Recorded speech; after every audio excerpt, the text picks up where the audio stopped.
ये जो बाबरी मस्जिद वाला इमोशन है इसको पूरा पकड़ लिया। इसीलिए तो मैं जानबूझ के वो तो आपको कुछ आदमी मेरे को धमकी दे रहा है, बोला वो बाबरी मस्जिद को छोड़ दीजिए, तुम हुमायूं को नाम पर करे, तुम दूसरा को नाम पर ले हुए, लेकिन वो दूसरा नाम पर ये छोड़ेगी तो इमोशनल टूट जाएगी।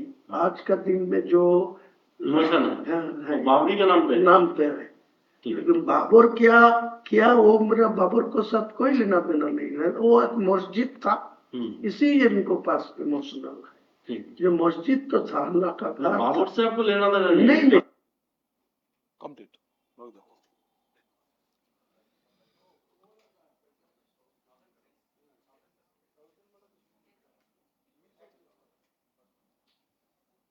ফার্স্ট এ আছে 1000 কোটি नहीं पूरा लाख होगा, 1000 मिलेगा तो बहुत, मतलब 1000 करोड़। हाँ।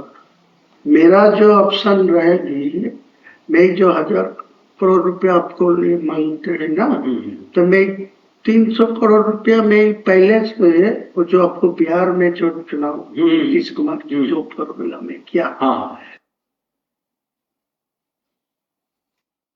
আপনারা এটা দেখলেন, শুনলেন এবং কিভাবে মুসলিম ধর্মাবেগ কে বিক্রি করছে এই মানে এই কুলাঙ্গারটা।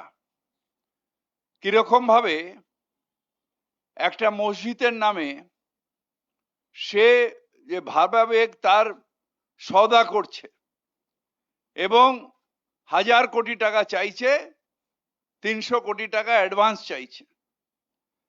কেন? তার কারণ আমরা যারা মুসলমান সমাজের মানুষ, আমরা কি গরু ছাগল? আমরা কি বুদ্ধিহীন?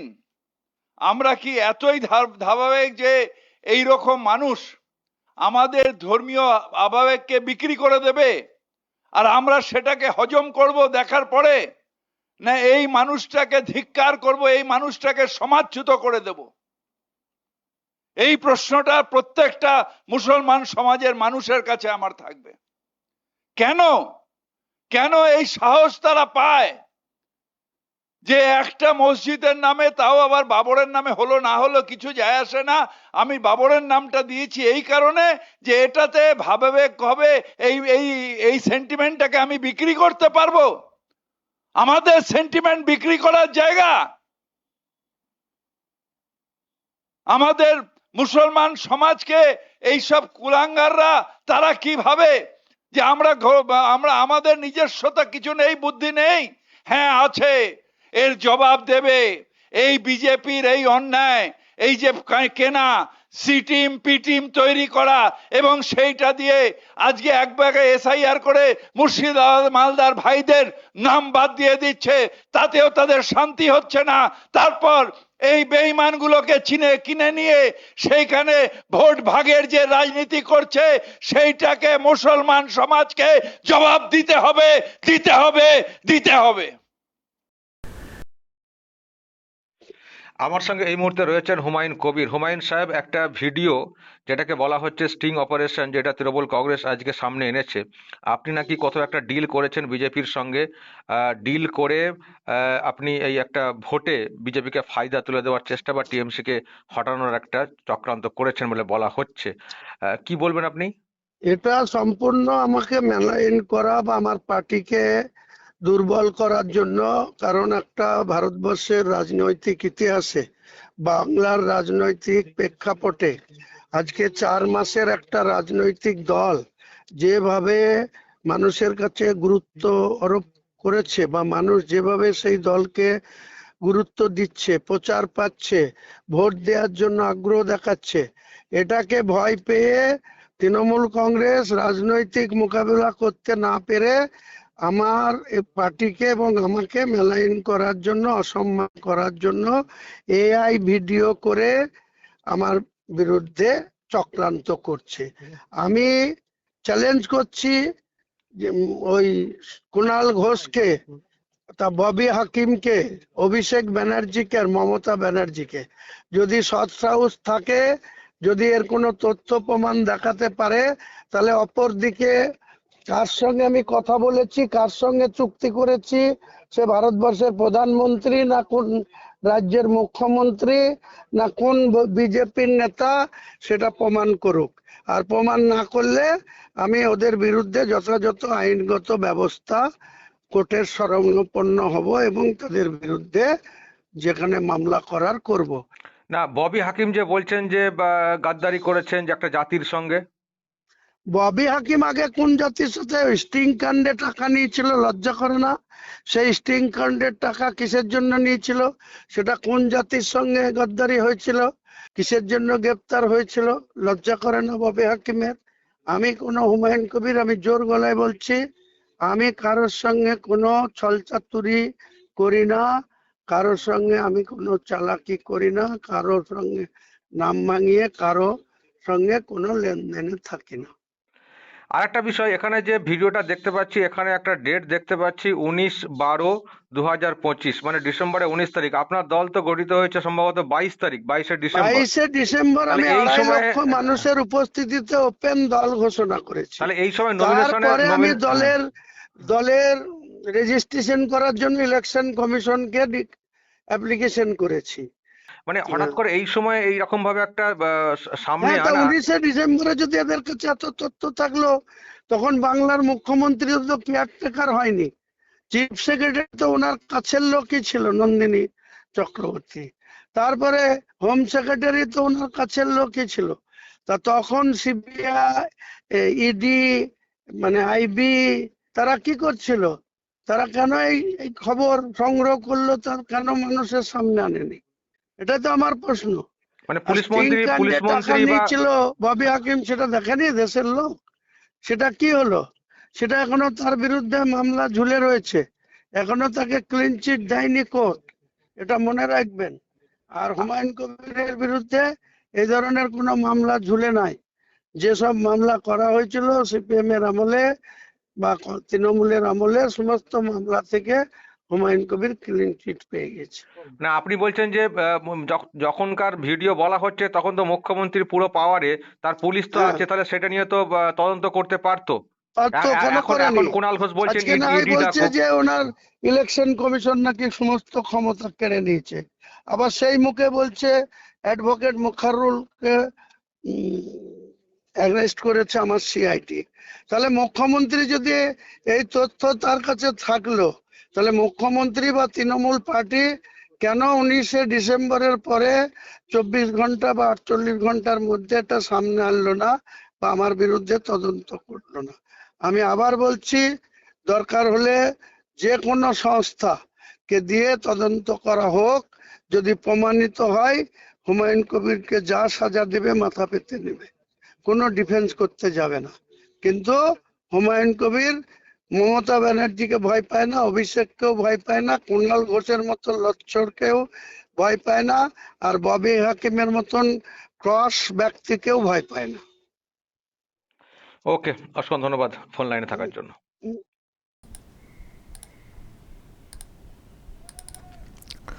দর্শক, আজকে টিএমসির তরফ থেকে এই রকম একটা ভিডিও দেখিয়ে এই সব বলা হয়েছে এবং ববি হাকিম খুবই উত্তেজিত অবস্থাতে এই সব বলেছেন। মুসলিমদেরকে আবারও কাছে আনার একটা বিরাট একটা প্রয়াস উনি চালিয়েছেন। হুমায়ুন কবির মুসলিমদের সঙ্গে গাদ্দারি করছেন, বিজেপির সঙ্গে যুক্ত হয়ে টাকা পয়সার লেনদেন করা এবং বাবরি মসজিদকে ইস্যু বানিয়ে মানে টিএমসি থেকে ভোটটা কেটে নেওয়ার আর কি একটা চক্রান্ত, এটা মূলত বলার চেষ্টা হয়েছে এবং সেই সঙ্গে বিজেপির হাতকে শক্ত করার একটা চেষ্টা, এটা বলা হয়েছে বলে এই ভিডিও দেখিয়ে উনি এইসব বলেছেন জোর গলাতে যে মানুষ এর জবাব দেবেন ভোট বাক্সে। তো শুনলেন হুমায়ুন কবির যেটা বলতে চাইলেন যে এটা হচ্ছে এআই করা ভিডিও, যেহেতু ওনার এখন যা ক্রেজ সেটার সঙ্গে যেহেতু টিএমসি পেরে উঠছে না, সেই জন্যে শেষ মুহূর্তে একটা মেলাইন করার চেষ্টা হচ্ছে যাতে করে যে ভোটটা ওখান থেকে সরে আসছিল সেটা যাতে আবার ওখানেই ফিরে যায়, মানে টিএমসিতে ফিরে যায় বিজেপির ব্যাপারটা ভেবে। তো সেটা এটা করা হচ্ছে, কিন্তু উনি বলছেন যে এতে করে কিছু হবে না, মানুষ যেভাবে সাড়া দিচ্ছেন এতে কোনো নেই, তবে যারা এই অভিযোগটা আমার ব্যাপারে এনেছেন তাদেরকে প্রমাণ করতে হবে। আমি আরও শুনছিলাম, বলেছেন যে যদি না প্রমাণ করতে পারেন, প্রমাণ করলে আমাকে যা শাস্তি দেবে আমি মানব, কিন্তু প্রমাণ যদি করতে না পারে তাহলে কিন্তু আমি প্রত্যেকের বিরুদ্ধে মানহানি কেস করব, সেটাও কিন্তু উনি বলেছেন, আমি একটি মিডিয়াতে শুনছিলাম। তো এই হচ্ছে ব্যাপার দর্শক, মানে এই ভোটের বাজারে একটা বাজার গরম করা একটা ভিডিও। টিএমসি অনেক দিন ধরেই চেষ্টা করছে হুমায়ুন কবিরকে প্যাঁচে ফেলার, সেটা আমরা বুঝতে পারছি। এর আগে অনেক চেষ্টা হয়েছিল ওনাকে জব্দ করার, ওনার জামাইকে ডেকে পাঠানো, কেসে ফাঁসানো, ওনার ওয়াইফকে কেসে ফাঁসানো বা ডেকে পাঠানো, এরকম চক্রান্ত অনেক দিন ধরেই চলছে, কিন্তু হুমায়ুন কবিরকে জব্দ করা যায়নি। হুমায়ুন কবির এখন জোর কদমে দলের প্রচার করছেন। আসাদুদ্দিন ওয়াইসি সাহেব এসেছিলেন, তিনি আসার পরে আরও মাত্রা বেড়েছে। হুমায়ুন কবির এখন তো হেলিকপ্টারে করে মানে সবার পর সভা করছেন এবং প্রচুর মানুষের জমায়েত হচ্ছে। আমিও কোথাও একটা এতে ছিলাম যে দেখবেন হয়তো যে কোনো সময় ওই সন্দেশখালী কাণ্ডের মতো ওই একটা ট্রুথ সত্য বলে কিছু একটা হয়তো স্টিং করে সামনে আনা হবে, যাতে করে আর কি মানে শেষ মুহূর্তে একটা ধাক্কা দেওয়া যায়। তো সেটাই কিন্তু হয়ে গেল, আজকে এই প্রেস মিট করে এটা দেখানো হয়েছে। আমি জানি না মুসলিম সমাজের মানুষ এটাকে কিভাবে তারা নেবেন, বিশ্বাস কতটা কি করবেন। এটা যে একটা মরিয়া চেষ্টা তৃণমূল কংগ্রেসের, এটা কিন্তু পরিষ্কার। এবং এখানে আমি যেটা বলছিলাম, হুমায়ুন কবিরকেও যে প্রশ্নটা রাখলাম, যে এখানে যে ডেটটা দেখানো হচ্ছে 25/12/19, দেখুন এই ডেটটা ক্যামেরা অনুযায়ী হয়তো আমরা যেভাবে ডেট লিখি সেরকমভাবে না, উল্টো। আমরা তো উল্টো লিখি, আমরা প্রথমে ডেট, তারপরে মাস, তারপরে আমরা সাল দিই। তো এখানে উল্টো, ওটা ক্যামেরার এতে অনেক সময় হয়ে যায়। বাইরের অনেক দেশে এরকমভাবে ডেট লেখা হয়, এবার ক্যামেরা তো বাইরে থেকে আসে, সুতরাং ডেটটা ওইভাবে সেটিং হলে হতে পারে। তো যেটা বলা হচ্ছে যে 19শে ডিসেম্বর মানে তখনও হুমায়ুন কবির তার দলের ঘোষণা করেননি, সম্ভবত 22 না কত ডিসেম্বর দল ঘোষণা করেছিলেন। তো এত আগেকার ভিডিও, যদি টিএমসি বলে হ্যাঁ এটা অরিজিনাল ভিডিও, যদিও হুমায়ুন কবির তো অস্বীকার করছেন, আমি টিএমসির যুক্তি দিয়ে কথাটা বলছি, সেই 19শে ডিসেম্বর যে ভিডিও তৈরি হলো, এরকম গরম ভিডিও, যেটা টিএমসি বলে আসছে অনেকদিন ধরেই যে হুমায়ুন কবির বিজেপির কথাতে নাচছেন, বিজেপি হুমায়ুন কবিরকে দিয়ে এইসব তৈরি করছে, একটা সেন্টিমেন্ট তৈরি করার চেষ্টা করছে যাতে করে মুসলিম ভোটটাকে ভাঙা যায়। তো সেই মানে 19/12 একটা ভিডিও, এরকম বড় একটা অস্ত্র, সত্যিই তো এটা যদি জেনুইন ভিডিও হয় এটা একটা অস্ত্র টিএমসির কাছে। তো এটাকে রেখে দিয়ে ওই ওনার ওয়াইফকে পুলিশে ডেকে পাঠানো, জামাইকে ড্রাগ কেসে ফাঁসানো, এত সহজ মানে মানে মানে এইরকম একটা ভিডিও হাতে থাকার পরেও অত কষ্ট করতে হচ্ছিল ওইদিকে পুরো পরিবারকে চাপে ফেলার জন্যে। অনেক কিছু ভাবার আছে যে হঠাৎ করে এই সময় কেন এই ভিডিওকে ডিসপ্লে করা হচ্ছে। যদি এটা 19/12 ভিডিও হয়ে থাকে, মানে এত বড় একটা ভিডিও টিএমসি জানতো না ওই সময় রেকর্ডিং হয়েছে, পরে জেনেছে, এখন জেনেছে, সেটা তো বিশ্বাস করবো না। তারপরে সবই জানতো, তো সবই যখন জানতো, ভিডিও যখন ছিল, তখন এত সহজ মানে সহজ হয় না, মানে এত ওই জামাইকে করা, ওনার ওয়াইফকে ডেকে পাঠানো, এইভাবে তাহলে কেন মানে বাগে আনার চেষ্টা হচ্ছিল হুমায়ুন কবিরকে, যখন এরকম ভিডিও এটাই তখন যদি প্রকাশ করে দেওয়া হতো, তাহলে তো হুমায়ুন কবিরের তো এত ক্রেজ তো তৈরি হতো না, মুসলিম সেন্টিমেন্টও তৈরি হতো না। তাহলে সেই সময় কেন এটাকে ডিসপ্লে করা হয়নি? হ্যাঁ, এই সময় ডিসপ্লে করে মুসলিম সেন্টিমেন্টকে ভাঙার চেষ্টা হচ্ছে, তখনও তো করতে পারতো। তো এখন হঠাৎ করে কেন এটাকে ডিসপ্লে করা হচ্ছে এমন একটা সময় এসে? তো যাই হোক দর্শক, প্রশ্ন অনেক যে এটা সত্যি কতটা সত্য কতটা মিথ্যা, কিন্তু হুমায়ুন কবির যেটা বলার চেষ্টা করছেন এটা এআই করা ভিডিও। তো এবার মুসলিম মানুষের ওপরে বিষয়টা ছেড়ে দিতে হবে যে তারা এটাকে কীভাবে নেবেন। তবে আমি একটা কথা বলবো যে মুসলমানদেরকে ফের টুপি পরানোর জন্য একটা যে চেষ্টা চলছে শেষ মুহূর্তে টিএমসির তরফ থেকে, এবং সেই কাজটার ব্যাপারে অগ্রণী ভূমিকা নিয়েছেন ববি হাকিম, যার একটা ভিডিও আগে সামনে এসেছিল নারদা কাণ্ডে, আপনারা দেখেছেন। তো অগ্রণী ভূমিকা নিয়েছেন এই হুমায়ুন কবির একেবারে উত্তেজিত হয়ে রগডগ শিরা একবারে ফুলিয়ে বলছেন, মানে মুসলমানদেরকে ফের কাছে আনার, মানে ভোটটাকে টানার চেষ্টা করছেন। তো সেটা আমরা পরিষ্কার বুঝতে পারছি। ফলে মুসলমানরা ফের এই মানে ট্র্যাপে পা দেবেন কিনা, এটা একটা বড় ব্যাপার। যে হুমায়ুন কবিরের একটা এরকম ভিডিও দেখিয়ে মুসলিমদেরকে ফের ফাঁদে ফেলে টিএমসি ভোট বৈতরণী পার হবে কি না, বা মুসলমানরা তাতে পা দেবেন কিনা সেটা একটা বড় বিষয়। এটা তো পরিষ্কার যে মুসলিম ভোট সরে যাওয়ার কারণে টিএমসি এখন মরিয়া। নেতৃত্ব বলে বেড়াচ্ছেন বিভিন্ন সভাতে যে ভোট ভাগ হচ্ছে, ভোট ভাগ হচ্ছে, ভোট ভাগ করার চেষ্টা করছে, বিজেপি করার চেষ্টা করছে। তবে তারা টের পেয়েছে যে মুসলিম ভোট ভেঙে গেছে, সেই জন্যই তো এত উদ্যোগ। এই যে হাসি, চওড়া হাসি দেখিয়ে ববি হাকিম শুরু করছিলেন। তো এটা থেকে কিন্তু ওটা প্রমাণ হয় যে মুসলিম ভোট তার মানে টিএমসি থেকে সরে গেছে। সেই জন্য এখন মরিয়া চেষ্টা ওই ভোটটাকে জোড়া লাগানোর। তো মুসলমানদেরকে বুঝতে হবে যে অ্যাকচুয়ালি টিএমসি কি করে, মানে কি করে, ভোট তো নিয়ে নাই, নানানভাবে ভুলিয়ে ভালিয়ে ট্র্যাপে ফেলে নানানভাবে বুঝিয়ে ভোট তো নিয়ে নেয়, কিন্তু কাজটা কি করে, মুসলিম সমাজের জন্য কি করেছে এই দলটা, যেখানে হুমায়ুন কবির বলছেন যে কিছুই করেনি এই দলটা, শুধু টুপি পরিয়ে ভোটটাকে আদায় করেছে। তো ফলে এইভাবে ভোটটা নিয়ে তারপরেই বা কি হবে, তারপরে এবার মুসলিম সমাজের জন্য কি করবে টিএমসি? কিছুই করবে না। এখন টিএমসির কাছে ওই অংশের ভোটটা টানা একটা খুব জরুরি হয়ে পড়েছে, হিন্দু ভোট। সেই জন্য ওখানে মন্দিরের পর মন্দির করা হচ্ছে, নানান সব ঘোষণা করা হচ্ছে।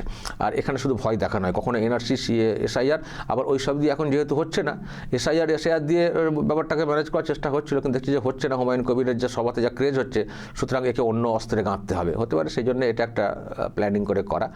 তো দেখা যাক, সবই তদন্তের দাবি তো উঠছে। আমি শুধু একটা কথা বলবো, সময় হাতে তো বেশি নেই, ফলে এই সময়ের মধ্যে তদন্ত কমপ্লিট হওয়াটাও সম্ভব না, যেসব তদন্তের দাবি উঠছে। আরও আমি কুণাল ঘোষকে বলতে শুনছিলাম যে ইডিকে ডাকতে হবে, ইডিকে দেখতে হবে, যেটা হুমায়ুন কবির বলছিলেন ইডি অমক তমক, আপনাদের হাতে পুলিশ ছিল তো, সেই সময় কেন এটার বিরুদ্ধে তদন্ত হয়নি?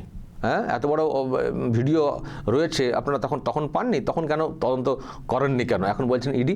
অর্থাৎ দর্শক, অনেক অসঙ্গতি কিন্তু এখানে আসছে, এটুকু পরিষ্কার। ফলে তদন্তের বিষয়টা এখন কবে হবে শেষ সেটা আমরা জানি না, কারণ হাতে খুব বেশি সময় নেই ভোটের মধ্যে। তো মানুষকে এখন সিদ্ধান্তটা নিতে হবে যে আমরা কি এই টিএমসির ফাঁদে পা দেব, নাকি হুমায়ুন কবিরকে যেভাবে আমরা সাহায্য সহযোগিতা করছি সেইভাবেই করে যাব। কারণ একটা লিডারশিপ তৈরি হলে, যেটা আসাদুদ্দিন ওয়াইসি সাহেব বলে গেছেন, যে রাজ্যে মুসলিম লিডারশিপ নেই সেই রাজ্যে মুসলমানদের উন্নতি নেই। উনি ওনার রাজ্যের কথা বলে গেছেন, তেলেঙ্গানা, যে ওখানে মুসলিম লিডারশিপ আছে, মুসলমানদের উন্নতি আছে। তো এখানেও একটা লিডারশিপের প্রয়োজন রয়েছে। এত ভোট আছে মুসলিম, কিন্তু লিডারশিপ নেই। এখানে ওই শাসকের কাছে সারেন্ডার করে দেওয়া সব লোকজন মুসলিমদের জন্য কিছু করেন না, করতে পারেন না। একটা নতুন শক্তির প্রয়োজন রয়েছে।